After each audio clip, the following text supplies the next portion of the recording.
Hey, so it is December 1st today, 2021. Tonight we're kind of still going on with our weapons, and basically the goal of this section right now is to just make sure that people understand that using weapons, Kusari, Hanbo, bow, staff, knife, is that it's just taijutsu. You just happen to have a weapon. It's not a weapon technique. And so we're going to look at some kata, some we've seen before, some we haven't seen before, and basically look at the kata themselves, look at it unarmed, and it's okay, now we're going to add this weapon. This is how we could potentially adjust for now that we have this advantage of having this weapon, how we could bring it to bear. But again, really stick with kind of nice, simple katas that doesn't give a lot of room for change in terms of like, oh, I can do all this wild stuff. So tonight we're looking at Sakugeki, depending on where you look, wrenching, squeeze, wrenching attack, or squeezing attack.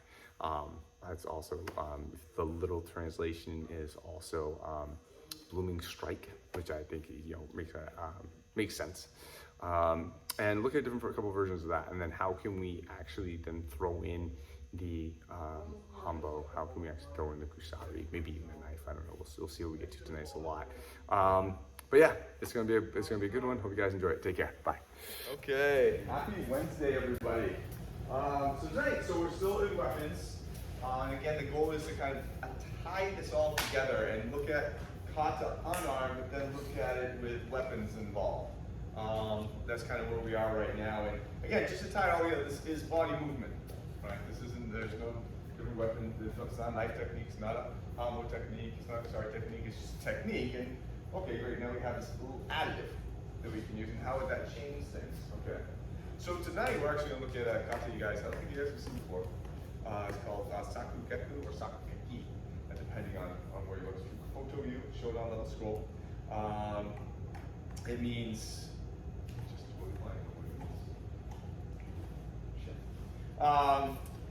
I'll look it up and I'll let you know in a second. But if you look at the little translation of it, it means blooming strike. Okay, and you can see from the kata, that's typically what's referred to, but you'll actually kind of see why. It's a simple kata. You know, it's really simple, and we'll kind of go into it. But it's typical koto yu. It's smash, down, great, let somebody else down. Kind of deal. But what's really cool about this kata is that it is it's an aggressive kata, but it's also one that looks at different levels. It looks at, starting right up here and ending it down here. Okay, but it is also incredibly if done wrong, done too fast, you'll lose a knee. Okay, so Matt. So, how's your knees? So I'm going to ask, on the second part, I'm going to ask everyone to be very, very careful. Because it is an interesting attack to the knee that I think some of you guys have seen. It works very well, but if done aggressively, that's it for training for a bunch of months. Okay? So the attack is a right lunging grab, punch, just kind of come in, boom, right there. All right? And I actually kind of want to make this big. We're going to look at the kind of classical form of this first. So as he's coming in with that, I'm here. Just jamming this Fudoken. I'm not trying to knock him back. I'm just trying to offset him like so. From here, I'm going into a Kicho and blasting up that knee. That way. That's one. It's that kind of step. It's this. Legs being cut up like this. Which, if you got a lot of weight on it, that thing's getting busted out hard, your thing's going down to the ground, your weight's on it, it's going to really mess you up. Okay? So again, slow. Here. Icho, and then boom. Like this. Alright. And I would really be trying to set that leg down and kind of be really, really nice back. He doesn't know what's going on. And that's the kind of way I want you guys to train right now. It's just kicking that leg out. Alright, let's just look at it from that standpoint. If it was really, boom, if you crash that thing down, the knee would be coming down. It would just, wouldn't be pretty. You understand? All right, let's start with that. Go ahead. So Mate, so this is a little different than some of the ones that we've looked at. Because there isn't it's not that. We're not blocking. We're not doing anything like that. We're using our angling for that punch that comes in. Go, yeah. And that's it. So we're using our angle to get us out of the way. We're not actually punching. I see a lot of people there, they really want, okay.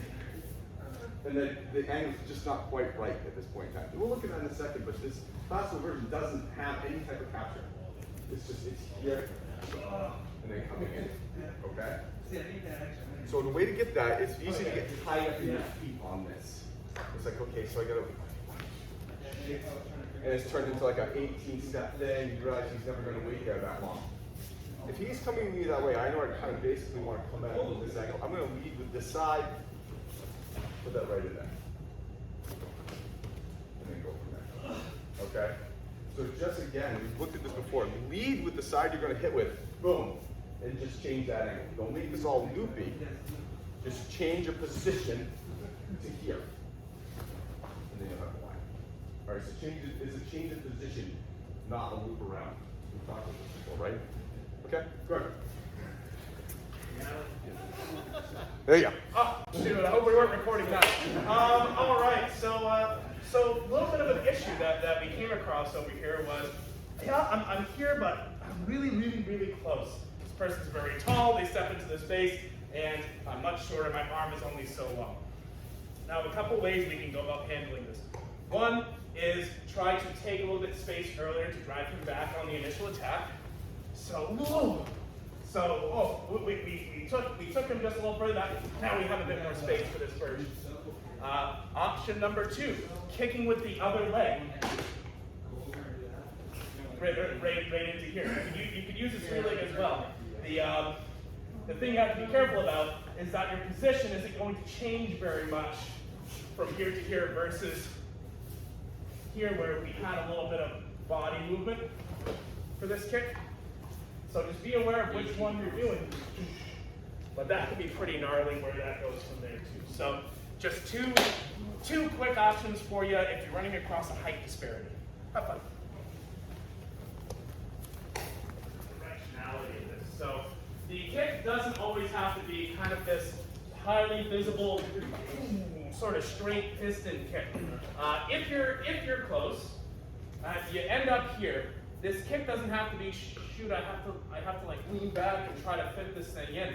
This can stomp in and down, right like so. It doesn't have to necessarily blow the leg out on that plane. Just like if you're trying to break a stick, you don't just hang it straight up and then try to kick it like that. You land at an angle, and that's where your power is. Same idea here. Ooh, we're taking it that way, yeah. Yeah, it can get pretty gnarly. So just as a heads up, a little bit of like each direction. Okay, so Mate, again, this is a women's class based on the principles of this. This isn't a class just to look at Sakugeki, which is wrenching attack or squeeze attack. That is another position translation. I still think booming strike, just because you can kind of, whoa, it's right there. You know, if you look at the actual word translations. But again, wrenching attack, squeeze attack. There's another, you see this in a bunch of different ways. The way I was officially taught way back in the day was, this was a two-handed choke coming in. Because I think we can see that, you know, we would have to modify this classical version quite a bit, you know, because to really make it, you know, to make it a little more effective in real life. Because if that punch came in, I slammed Jesse, boom, he's not going to stand there and let me kick his leg. If I really hit him, good, he's going to double back. And that kick's probably not there.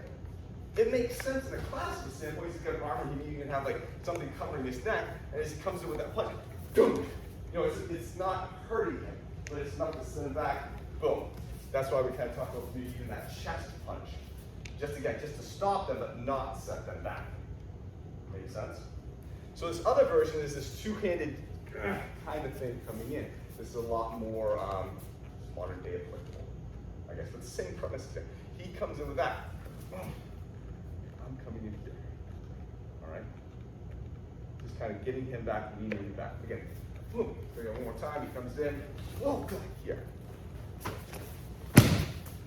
And I'm going behind it because of the proximity. I need to heel kick instead.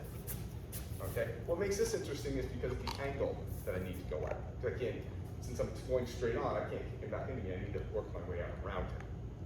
So just again, one more time, let's go this way. He comes in and I'm going to boom right in the middle of his hands. Right? Yeah. Then as I get his head back, I step in. Okay? And we can be, I would be nice and Jesse, I'm not putting my heel in the back of his calf. You can do that a bunch of times, and it will suck. Trust me. Right? So I'm just being just more of a kind of clip, just a get him down to lack of concussion. All right. If you want to add on this one? Yep. All right, let's go over that. Let's look at this version real quick. Good. Especially when we bring weapons into this, I'm pretty sure we're going to talk about taking some space. And this takes space. So note, to go back to the earlier variation for a moment, that comes in. We weren't just doing this, where again, you guys have heard this stump speech a million times from me, where he's fine by the time he gets here. I haven't really done anything to him, and now it's just like, yeah, this is going to get hard to do. He can punch and kick and do all this stuff. Same with this bloomin' onion variation. Can I call it the bloomin' onion? We can do that. I'm hungry, man. Go to Outback. But notice we're coming in, we're taking some ground. That might look a bit like maybe this, where we're just kind of throwing hands up in the face. It might be a little bit more directed, where it's one hand up into the face. We have a bit of cover here. But ultimately, when they land, I don't want them to land with their structure intact. I want them to land with their structure not intact. And then that kick gets much easier. If you're just standing, let's go ahead and let's say I don't take your ground. Here I am, and I do the hook kick. It'll hurt, maybe. I'm not doing it too hard, but he's still okay. But all we do is take that structure away, and a lot less effort to achieve the same outcome, right? So please, bloom your onion into their Outback, okay? Go ahead. All right. Okay, let's rephrase that. So this is not, I'm not doing this in place. And hoping he falls down. He's holding on to me, I'm holding on to him. How could he possibly fall down right now? I would have to kick him so hard that it broke my grip and his grip and he collapsed to the ground. That's not what I'm trying to do, actually. I'm not trying to kick him that hard. I'm constantly moving forward throughout this whole thing. This way. Okay? What I'm trying to do is I'm trying to prevent him from stepping back and regaining his balance. So as I bloom up and I start to go through, I stop that. I make sure he can't do this. And I do that in kind of a jerky fashion by smashing into his calf. But the calf strike isn't to blow his leg out and collapse him to the ground. The calf strike is to make sure that he doesn't take that step back and regain his balance. And put a little pain in there. Does that make sense? Okay? So keep moving. Keep moving. Because if you stay in place, they won't fall down. Because it'll grab onto you. And you'll hold them up. Got it? Alright, go. Note on kicking technique for everybody. A few things. One is the hooking heel kick has to be a full kick. So here we are. I've got Jesse. Oh, great. We've gotten here. We're looking really, really good. Oh, sorry, here. Now we're looking even better. One of the things I'll see people do kind of like this tiny little kick thing where they sort of put their foot where they know it needs to go, and then I'm trying to move through it. I mean, I can't. As we take them and as we start to move, this is going to come out and then back. Take a hammer, hold it by the end of the handle, and just let it drop. That's what this strike is. It operates in this direction. And I bet you nobody wants me to be like, okay, let me try that on you. It hurts, and there's no force. It's just like literally a thing swinging on a hinge. That's all it is. Second note on kicking technique. It's not the flat of the foot. It's not this coming in here to try to stop them. That's actually really hard to do. Your muscles don't really support that. Your hamstrings are kind of out of the game at that point, and your hamstrings are kind of what helps really drive this point home instead. So if we keep our leg relatively vertical here, that's where we're trying to go with our kicking technique. Anything else? I mean, again, the value here is taking the ground from them, pushing through, and there might be a world where you don't even need the kick. You're just moving through and use your combined structure. We train that. The kick is your insurance policy. And like all insurance policies, you don't want it to suck. So make sure that your kick comes out to extension, comes through, and uses your hamstrings, not the inside of your thigh. Different muscle group, harder, worse structure to try to do this from. Here you go. In fact, please, kick yourself for a moment. If you do it back, kick yourself repeatedly. Yeah, please kick yourself repeatedly so I never have to tell you this again. Keep working, guys, keep working. Okay, my turn. So now again, let's combine let's combine 1 and 2 a little. Let's get the second movement, but more of the reaction that they have from the first. So first one, we're blowing that leg up, taking that leg down, right? So if I got Matt here, he's coming in really deep.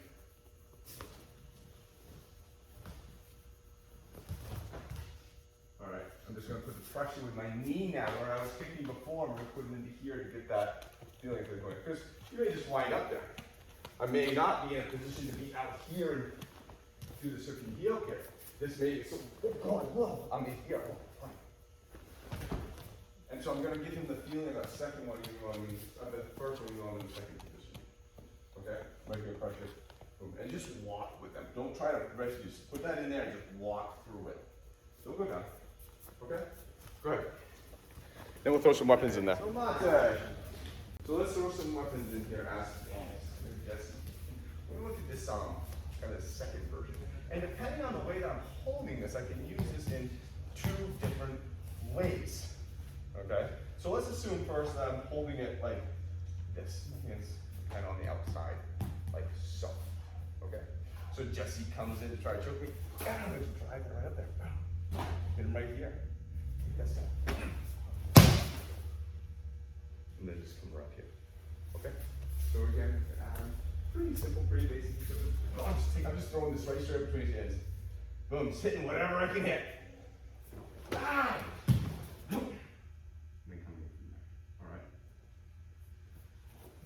No. Okay. All right. So we're just using this as replacing this, using this tip. Just throwing it up there. All right. First alternative. Okay. Good. Hey, that's it. So option 1. So option 1. From basically from this guard, I'm standing here and all the wall. It comes up and I use this to replace this. Well, what if I'm not holding it like that, or what if I slip into a different option? Like this.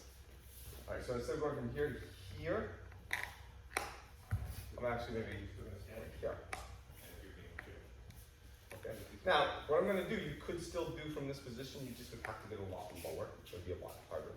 So I got Adam real quick, this is coming. As he's coming in with that, and that would be as hard and fast as I can. We're not going to turn down. Alright? I mean, unless you do this from here, now I'm going to step through. I'm going to get that same reaction that I had before. Okay. It's a lot easier to hit afterwards. So technical points on this. As I'm going through, I'm not just boom. This is, I need to get to the back of this knee and this hip. Right here. Alright, note the line. Cross through the head. Now from here, what a lot of people do is they'll push this straight on this plane, and Adam will just walk right out of it. All right. Once I get this in here like this, boom, it now goes downward at a 45. Power button. That's the collapse leg. Think of what was happening to that leg in that first one. As that leg was collapsing, the hip was going down. Right? Well, now I'm on the hip.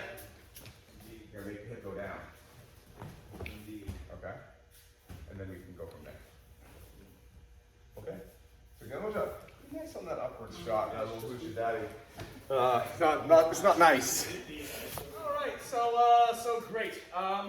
So what are some of the things that we talked about looking at this kata? What are some of the concepts that it uses to work? Your distancing, proper distancing. Distancing, getting offline.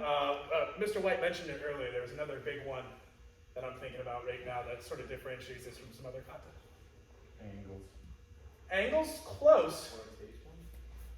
Everyone's like, we've got the buzzwords. We'll keep saying them. Levels. Levels.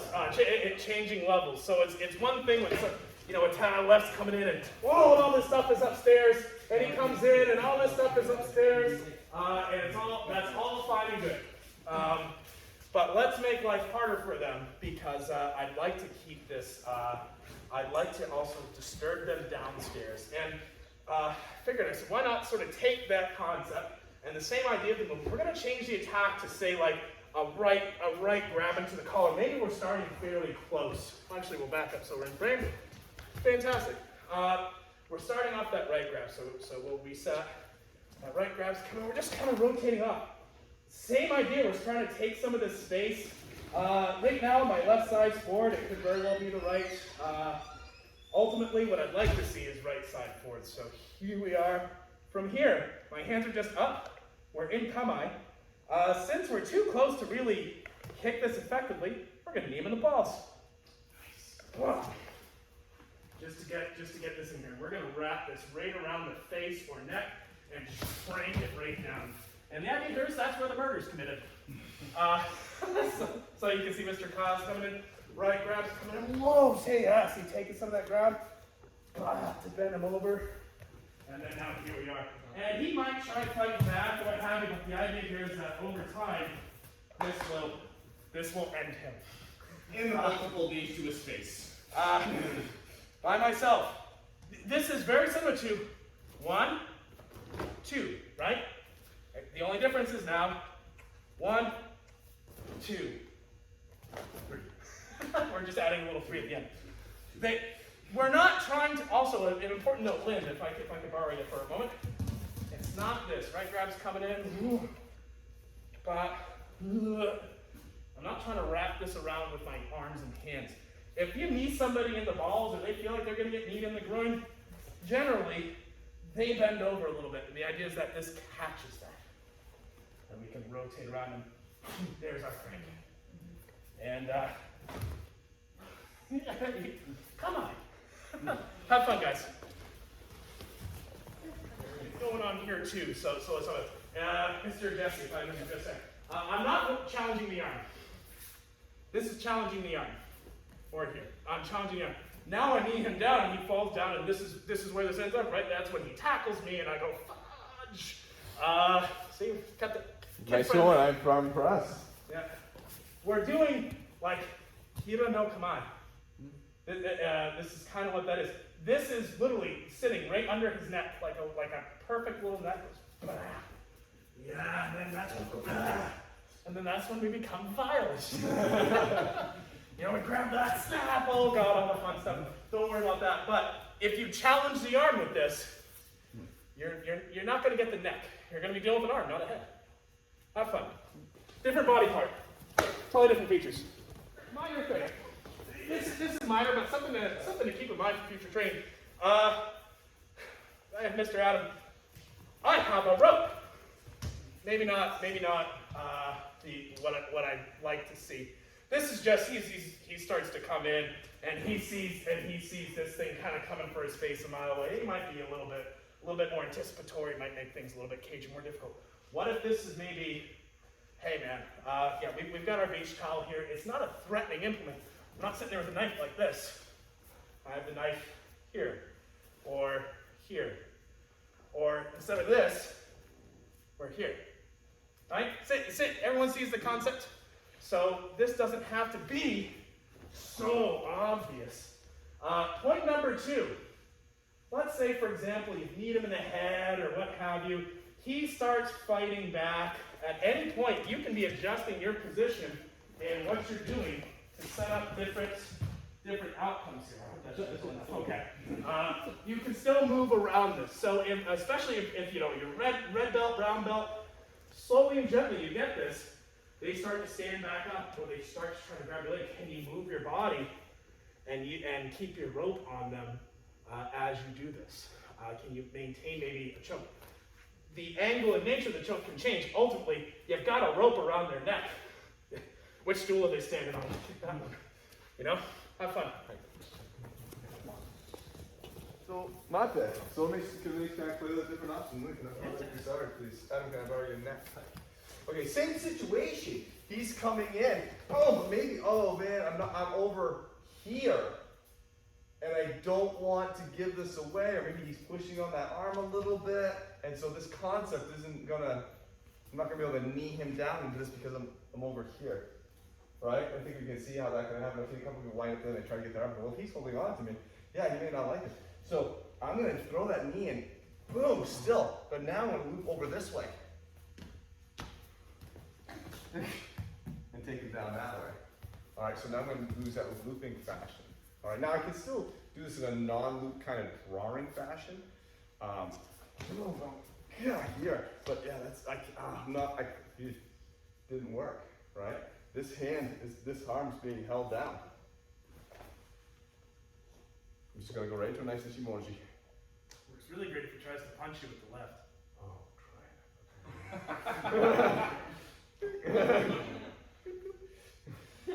And just as I showed some of the other people before,